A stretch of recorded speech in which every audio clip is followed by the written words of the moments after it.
Cuando pensamos en ciencia, lo primero que se nos viene a la cabeza son microscopios, batas, experimentos y muchos datos. Pero ¿alguna vez te has preguntado de qué manera se difunden y comparten todos los descubrimientos de ella? Esta tarea ha recaído en una de las profesiones menos reconocidas y, en mi opinión, más importantes de la ciencia, la ilustración científica. Y aunque en las últimas décadas, con el auge de las redes sociales y otras herramientas, la ilustración científica ha tomado gran popularidad, la realidad es que esta disciplina lleva acompañando a la ciencia desde hace cientos de años. Sin embargo, poca es la gente que se profesionaliza en esta tarea, y toda la demás que no lo hace tiene una definición errónea de lo que es o directamente no la conoce. Así que si te interesa la ilustración científica, quédate y aprende un poco más conmigo sobre esta maravillosa y emocionante profesión. Una definición fácil y que cualquier persona ligeramente involucrada en la ciencia, en el arte o en la ilustración científica te puede dar acerca de lo que es la de disciplina que fusiona o combina ciencia y arte. Pero esta definición se queda corta, pues hay muchos más factores que definen si un dibujo es una ilustración científica o es un dibujo bonito de algún organismo. La definición más exacta de lo que es la ilustración científica nos las da el maestro Albino Luna, que es biólogo e ilustrador de la UNAM en el Instituto de Biología. Él nos dice: la ilustración científica es una disciplina que es el resultado de aplicar las técnicas de las artes gráficas y pictóricas a los requerimientos de algunas ciencias como la biología, la antropología, la zoología y la medicina. Esta actividad, que alcanza el calificativo de arte, tiene como propósito fundamental la creación de imágenes precisas de los objetos de estudio, bajo el rigor y los lineamientos de la ciencia. Dichas imágenes son el producto de todo un proceso de análisis y de observación, y en su carácter de ilustraciones son utilizadas como complemento de artículos científicos o para reafirmar los textos descriptivos de publicaciones especializadas. Albino Luna ya nos dice que el propósito de la ilustración científica es el de crear imágenes que sirvan a la ciencia, trabajando bajo los mismos filtros o lineamientos que lo haría un artículo a punto de publicarse. De esta manera, se crean imágenes con una alta fidelidad de los objetos de estudio que puede ser difundida al público en general. Y así, gente como tú o como yo, que no estamos especializados en el tema, podemos comprenderla de una manera más sencilla. Algunos de los ejemplos más sencillos pero más importantes que podemos encontrar son los de los ciclos biogeoquímicos, que son esquemas que nos ayudan a entender cómo se mueven algunos de los elementos a nuestro alrededor, que si no tuviéramos este tipo de imágenes, se nos complicaría mucho entender todo este embrollo, siendo que el movimiento de los átomos y de las moléculas de agua a nuestro alrededor es algo abstracto para nosotros. Vaya, que dudo que tú o que yo podamos ver las moléculas moviéndose a nuestro alrededor.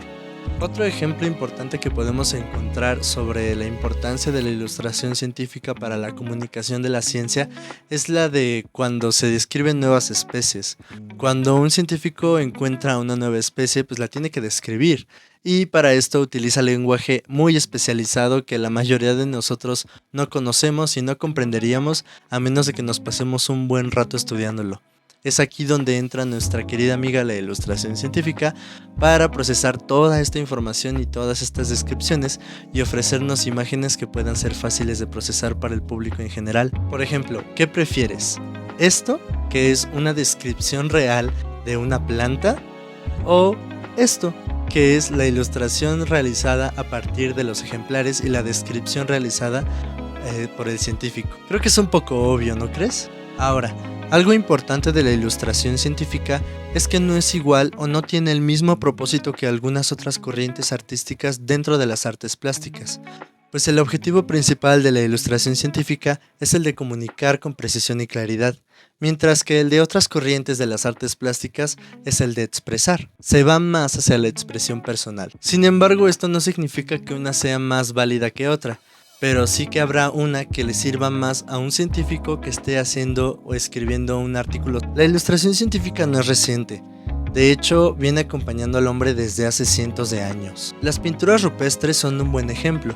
Claro que no son ilustraciones altamente detalladas, pero sí que eran de ayuda entonces para los humanos que querían llevar un registro de las criaturas que veían y cazaban. Entonces, a mí me gusta mucho decir que la ilustración científica surge a partir de la necesidad del hombre de llevar un registro del mundo que lo rodea de una manera precisa y universal. Y obviamente no existe algo más universal que las imágenes. Pues hasta el día de hoy nosotros somos capaces de reconocer los mismos animales que nuestros antepasados vieron y pintaron en las paredes de las cuevas. Esto no quiere decir que aquellas ilustraciones en las cuevas todavía sean de utilidad para nosotros al día de hoy, porque la ilustración científica ya ha evolucionado y ya se ha desarrollado al punto de que tenemos modelos de 3D. Existen diferentes ejemplos a lo largo de la historia que son antecedentes directos de esta profesión, como Aristóteles y sus estudios anatómicos, las ilustraciones de insectos de María Sibila, las ilustraciones de organismos marinos de Ernst Haeckel, o ejemplos más destacables como las ilustraciones y los libros de anatomía de Andrés Vesalio, que fueron todo un fenómeno en su época debido a que corregía errores de los libros que él usaba para aprender, basándose en la observación de los órganos reales.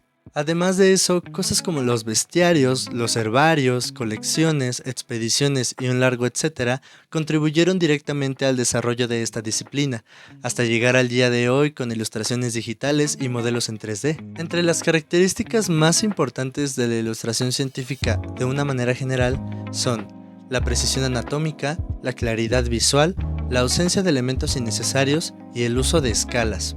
Por ejemplo, si queremos ilustrar una rana, lo primero que vamos a hacer es ver a nuestra rana e identificarla.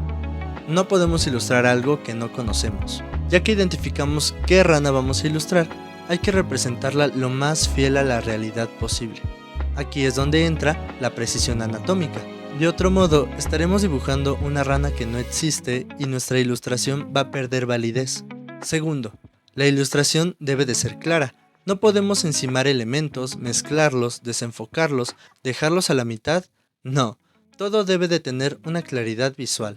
Tercero, a diferencia de las fotografías que incluyen todo el ruido, y con ruido me refiero a todo el fondo que se encuentra cuando tomamos una fotografía, bueno, pues la ilustración científica es capaz de eliminar todo aquello que justamente no nos interesa, dejando solo nuestro objeto de estudio y centrando la atención en el mismo. Y por último, se usan escalas para que, si estas imágenes se reproducen en un mural o en un folleto, sepamos de qué tamaño aproximado es nuestro objeto de estudio. Esto último es importante porque a veces si no añadimos la escala y estamos viendo, por ejemplo, la foto de esa rana en un proyector que obviamente aumenta la imagen, nosotros podríamos sesgarnos y pensar que la rana realmente es de ese tamaño. Por eso se añade la escala para saber si mide o 2 metros o 2 centímetros. Y de manera muy general, esos son los pasos de la ilustración científica. Hay otros muchos pasos intermedios que intervienen en la creación de una ilustración científica, pero eso es para otro video. Acompañado de esto vienen las técnicas que se utilizan para la ilustración científica. Dentro de todo el mundo de las artes plásticas existen varias técnicas, pero hay unas que son más preferidas debido a su versatilidad, facilidad o incluso sencillez. Las más comunes son el grafito, la tinta, la acuarela, el gouache y los lápices de colores. Unas se utilizan más que otras, pero en general las ilustraciones científicas que te vayas a encontrar están realizadas con algunas de estas técnicas. Cada una de estas técnicas proporciona de diferentes herramientas al ilustrador para representar de la mejor manera a su organismo de estudio. Sin embargo, un buen ilustrador científico está adiestrado a reconocer cuándo y cómo utilizar cada una de estas técnicas para realizar su ilustración. Saber o no saber cuándo utilizar cierta técnica puede convertir el trabajo de un ilustrador ya sea en el más fácil del mundo o en el martirio más grande de su vida. La ilustración científica es imprescindible, su uso es ilimitado. Aunque su función principal se desarrolla en artículos científicos, libros y revistas especializadas, la verdad es que se encuentra en todos lados. Si estudias biología, física o química, aunque en menor cantidad, basta con que pongas un poco de atención al material de estudio que utilizan tus profesores para enseñar sus clases. La verdad es que si ponemos ese tantito de atención, nos vamos a dar cuenta que sus diapositivas están repletas de ilustraciones y dibujos, diagramas, esquemas.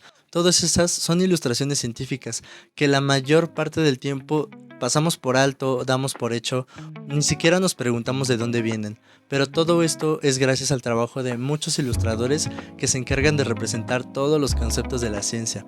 Porque dudo que hayas visto alguna vez una célula tan detallada como aparecen en las ilustraciones. Además de que la ilustración científica es de vital importancia cuando queremos hablar o aprender de cosas que no podemos ver o tocar o fotografiar.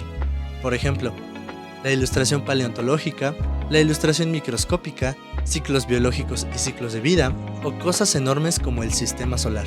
La ilustración científica nos permite viajar básicamente en tiempo y espacio, cosa que la fotografía no nos permite hacer, porque dudo que algún fotógrafo alguna vez haya fotografiado de verdad un tiranosaurio rex o el sistema solar de una manera tan fácil de entender como lo hacen las ilustraciones científicas. No nos vamos tan lejos. Si estudias medicina, el 90% de las imágenes en tus libros son ilustraciones científicas. Ahora, si crees que convertirte en ilustrador científico es algo complejo, pues la verdad que sí, pero no vamos lejos. No necesitas saber ni de ciencia ni de arte. Basta con que tengas las ganas de aprender, porque al final de cuentas vas a tener que dibujar y pintar. Con conocimientos básicos de ambos campos, ya estás del otro lado. Actualmente existen diversos cursos y talleres a lo largo de la red que puedes tomar. Basta con que agarres tu buscador de Google y pongas taller o curso de ilustración científica. Hay unos tan sencillos como otros tan complicados. Ya depende de ti cuál quieras tomar para empezar. Yo te recomiendo uno sencillo, obviamente, para que no te estreses. Realmente hacer ilustración científica es muy diferente a hacer una obra de arte. Ten en cuenta que la observación, la paciencia y la práctica son vitales, pues sigue siendo una habilidad compleja que se tiene que aprender con el paso del tiempo. No vas a pasar a ser un ilustrador científico muy profesional de un día para otro. Pero no me voy a ir tanto por las ramas. Primero que nada, te recomendaría aprender cuál es la diferencia de la ilustración científica con otros tipos de ilustraciones que se le parecen, como lo podrían ser el arte naturalista o la ilustración naturalista. Son diferentes, aunque son líneas borrosas. Si aprendes a diferenciar bien entre uno y otro, lograrás posicionar bien tu trabajo. Una lectura que te recomiendo para entender esto es la del maestro Aaron Estrada, donde nos habla de una manera sencilla cuáles son las diferencias entre ilustración naturalista e ilustración científica, quiénes se dedican a cada una y cómo podría ser fácil confundirnos entre una y otra debido a la gran cantidad de información a la que tenemos acceso solamente con nuestros teléfonos hoy en día. Desde que empecé a incursionar en el mundo de la ilustración científica, he pensado que la ciencia no sería ni la mitad de lo que sería hoy sin los ilustradores e ilustradoras que han procesado toda esa cantidad de información para que nosotros la podamos entender. Sin esas ilustraciones, la ciencia sería muchas más veces más complicada. Y pues nada, espero que te haya gustado el video, haber podido comunicar un poco de lo que tengo en la cabeza y te invito a seguir aprendiendo sobre esta fantástica profesión, ya sea leyendo, dibujando, pintando, comentando, dándole like o suscribiéndote para estar enterado de mis futuros videos. La verdad, estoy empezando y pues a ver qué pasa. Nos vemos y sigan ilustrando.